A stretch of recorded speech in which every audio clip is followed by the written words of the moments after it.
Abby was in her room one night after playing with a Ouija board earlier that day. As she was getting ready for bed, her computer screen changed from black to blue. It turned on by itself. She turned the computer off. Again, the computer clicked itself back to life. Anxious, Abby unplugged the computer completely, and then the unpowered computer started back up again. She buried the Ouija board in her backyard that same night. Welcome to Talk About It, and let's start.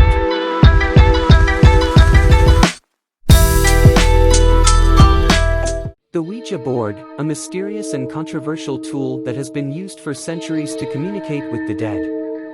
But where did this strange instrument come from? And what are some of the darker facts associated with it? In this video, we'll take a closer look at the history of the Ouija board, how it was first marketed and used, and some of the more unsettling stories that have arisen from its use. But before we move on, please like, share, and subscribe to my YouTube channel. Also, check out my other videos from the banner in the top right corner. Alright, let's get to it. The Ouija board, also known as a talking board, was first patented in the late 1800s by a businessman named Elijah Bond. He marketed it as a tool for communicating with the dead, and it quickly became a popular pastime among those interested in the spiritual world. However, the origins of the Ouija board go back even further than that. The concept of using a planchette to communicate with the dead can be traced back to ancient civilizations, where similar tools were used in seances and other rituals. The Ouija board was seen as a way to bring spirituality and entertainment together. Bond's patent for the Ouija board was the first time the device had been mass-produced and marketed to the general public. It was sold as a parlor game, and for a time, it was a popular form of entertainment among both the general public and the elite. But little did Oceana know, who wanted to try to use it on her own. She put her hands on the pointer and asked questions, but nothing happened. She took her hands off of the pointer and was about to put the game away when the planchette began to move around on its own. "I'll never try that again," says the 30-year-old from New Jersey. The Ouija board was a way for people to connect with the other side, to gain closure, or to simply seek out answers to questions they had. But as the popularity of the Ouija board grew, so did the number of reports of negative experiences. Some users claimed that the spirits they contacted through the board were malevolent and even evil. There have been countless stories of people experiencing terrifying events after using a Ouija board, such as possessions, hauntings, and even physical harm. Many religious leaders and experts warned against using Ouija boards, claiming that they can open portals to the spiritual realm and allow negative entities to enter our world. Many experts recommend destroying the board and any other spiritual tools used in the session if you feel that something went wrong.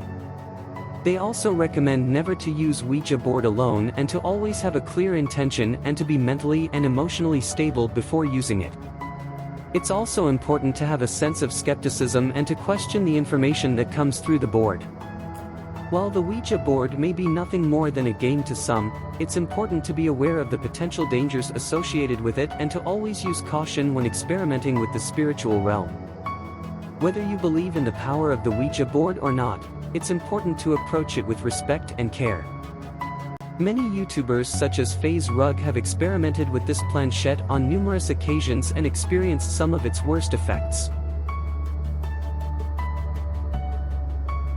As we have seen, the Ouija board has a long and complicated history. From its origins as a tool for communicating with the dead, to its mass marketing as a parlor game, to the many reports of negative experiences associated with it. But it's important to remember that the Ouija board is just a tool, and its power comes from the belief and energy put into it by the user. In conclusion, the Ouija board is not inherently good or evil, it's all about how it's used. It's important to approach it with a healthy level of skepticism, to use it in a controlled environment, with a clear intention and with the guidance of an expert. And if you ever feel that something went wrong during a session, it's important to end it immediately, and to clear the energy with sage or other spiritual tools. So, whether you're a skeptic or a believer, the Ouija board is a fascinating topic that has captivated people for centuries. And whether you choose to use it or not, it's always important to be informed, and to approach it with respect and caution. For more interesting and hot topics like this, please like, share and subscribe. I'll see you in the next one.